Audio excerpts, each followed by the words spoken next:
26 assists, only 7 turnovers. That's a pretty good game for you tonight, right, Coach?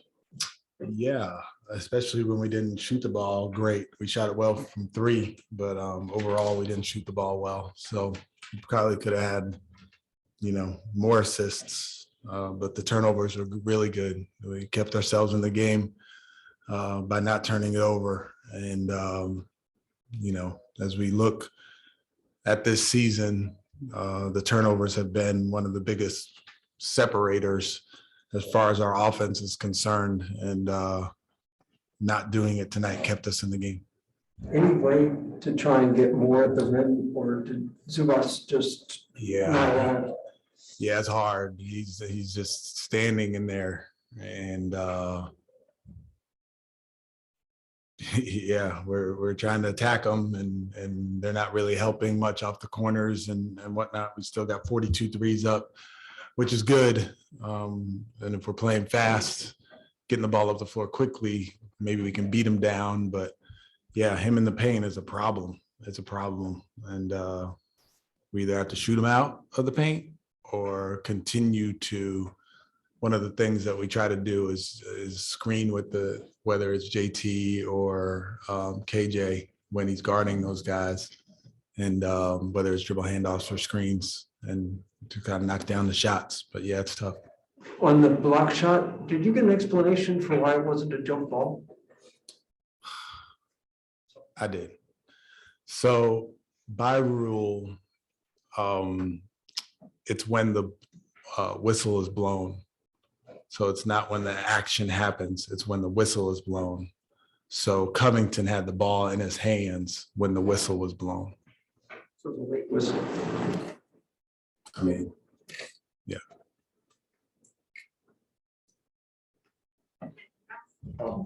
Was Jalen the number one option on that last 3? He was the second option. It was Eric came off first. If he was open, he could shoot it, and Jalen was the next option coming out. And Eric passed up the first one. I didn't know if he was open or not, but he did pass it up and gave Jalen a great look. They executed the play very well. Seawood screened well, and missed a shot, but I'm happy he took it. Love that he took it. Is that kind of the next step for him, and that he was willing to take that shot, and sometimes maybe shy away from that? I don't think that's ever going to be a problem for him. Taking that shot, he'll take that shot all day long. Whether he's 20 or 35, he's taking that shot. So that's not an issue. To the point you made earlier about the lack of making shots, but the 26 assists would seem to represent really good ball distribution, sharing of the basketball offense. But did you see it that way? Yeah, we shared the ball. When we got bogged down, there were times where we didn't share the ball as much. I think it was the second quarter. We had maybe 4 or 5 possessions where their switching slowed us down, and we were trying to isolate a little bit more than we usually do. And we're at our best when we drive and kick, as opposed to just kind of like trying to take guys one-on-one. So, yeah, our drive and kick game leads to assists usually, and when we're shooting the ball well, like we did tonight with the threes, it looks really good. KJ really helped us out with three threes, and then Garrison obviously making his threes. But yeah, we were sharing it. It was just like a couple moments where we just didn't move it quite enough. And as a perfectionist, I'm always going to have a couple things, but we fought hard tonight. We played a good game. They were trying hard. We did a lot of good things tonight, a lot of good things. And we did a lot of good things in the Orlando game. So we're moving in the right direction. Coach, can you talk about the impact you're seeing Dennis Schroeder have on his team, both on and off the court? Yeah, I mean, he's a veteran. He sees things before they happen. He's very good at, you'll see times during the game where he'll get guys together and getting them all on the same page. When the free throw is being shot by the opposing team, you'll see him like in the paint, talking to our players, making sure that everybody's organized. So yeah, that's helpful. It's helpful to have that.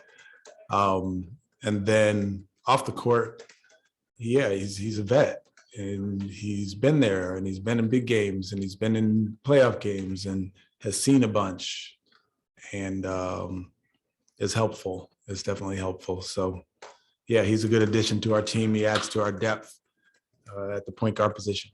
Coach, you talk a lot about watching your team improve and what they can learn from.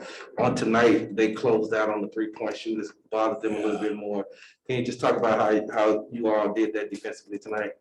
Yeah, I mean, that's one of the great things about coaching. This team is when we concentrate on something the day before or in shoot around, majority of the time we do it. And if we don't do it, we know that we messed up. Like the last time we played the Clippers, everybody knew what the game plan was and we didn't apply it. And then talking about it and then listening and applying it and doing it shows a lot of character from our group because of where we are in the standings and that kind of thing. And it shows that they believe in themselves, they believe in the group, they believe in our coaching staff as far as, hey, yeah, this is what we need to do tonight. And these are the things that we need to take away. And we did that tonight. Just came up short once again. Thanks, Coach. Thank you, Coach.